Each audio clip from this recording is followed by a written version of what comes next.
I wanted to do a quick video about using older technology to accomplish several things. First of all, you keep it out of landfills, which would cause problems for the earth. Secondly, you could donate it to a needy child that's in a poverty-stricken area. And you could also donate it to a nonprofit that's just starting out and doesn't have any money and looking for resources. Or you could donate it to a church. Now, this particular computer belongs to my church, and we are in the process of starting another program that's geared toward helping the community. We plan on applying for grants for people, applying for rental assistance for people, and we needed a reasonably fast computer that was both stable and reliable so that we could accomplish those tasks. Now, this particular computer is an HP Pro 1 600 G1.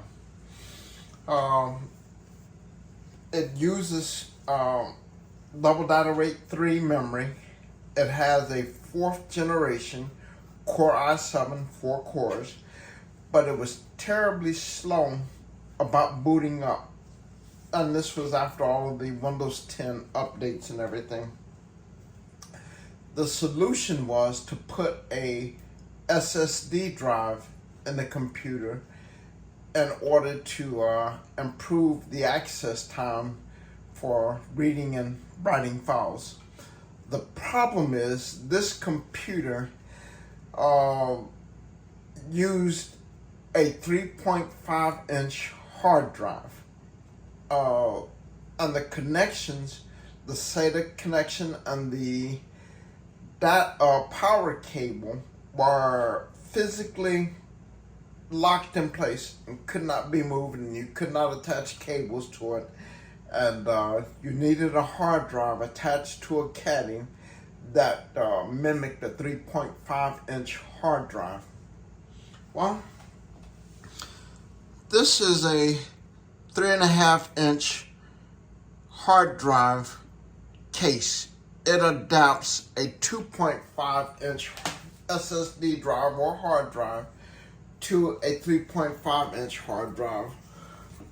All the electrical connections, the mounting points, are identical to a standard 3.5-inch hard drive. You can take a 2.5-inch hard drive or SSD drive and mount it in this device, and then what you have is a 2.5-inch hard drive that you can install in a computer, or in this case, an all-in-one computer that will only accept a 3.5-inch hard drive. This Oracle hard drive adapter was purchased off eBay. I purchased a 5-pack, and it was like $35 for 5 of them or whatever. I just recently ordered another 5-pack because I go through these things like crazy, upgrading my own computers and upgrading friends' computers. This particular computer would take anywhere from 20 minutes to 30 minutes to boot up, and sometimes even longer. But now I'm going to do a demonstration, power on. It'll do its power on self-test, and then it will start the boot process to load Windows. So we're going to start. I just pressed the power on button. It's doing its power on self-test, and we're loading Windows. And what you will see is Windows 10 boot up. There you go.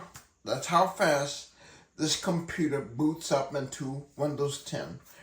Previously, it could take 30 minutes, an hour. This problem was exaggerated when Windows 10 had to do software updates.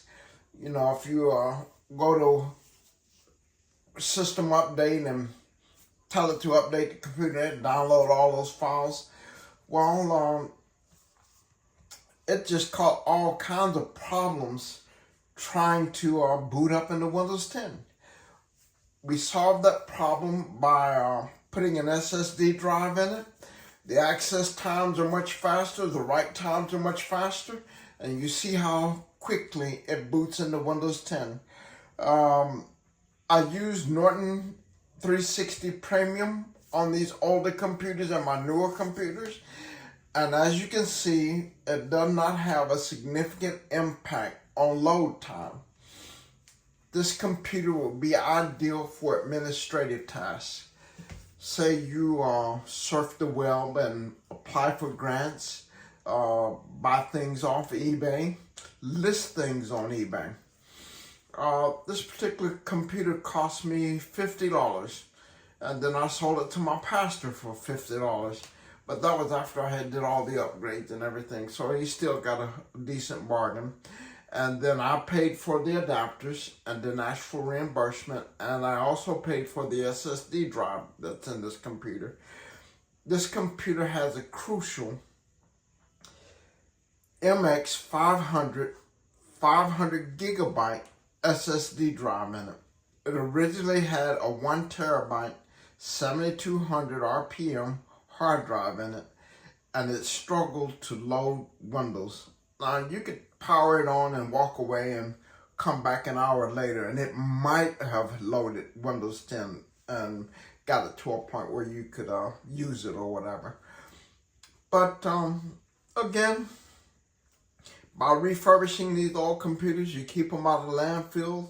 You could possibly provide a needy child or a needy family with a resource that would allow them to apply for grants or government benefits, research medical problems or solutions, and you just might make somebody's day a little bit better. Sometimes you have to think about the planet, you have to think about your fellow man, and just try to do the right thing.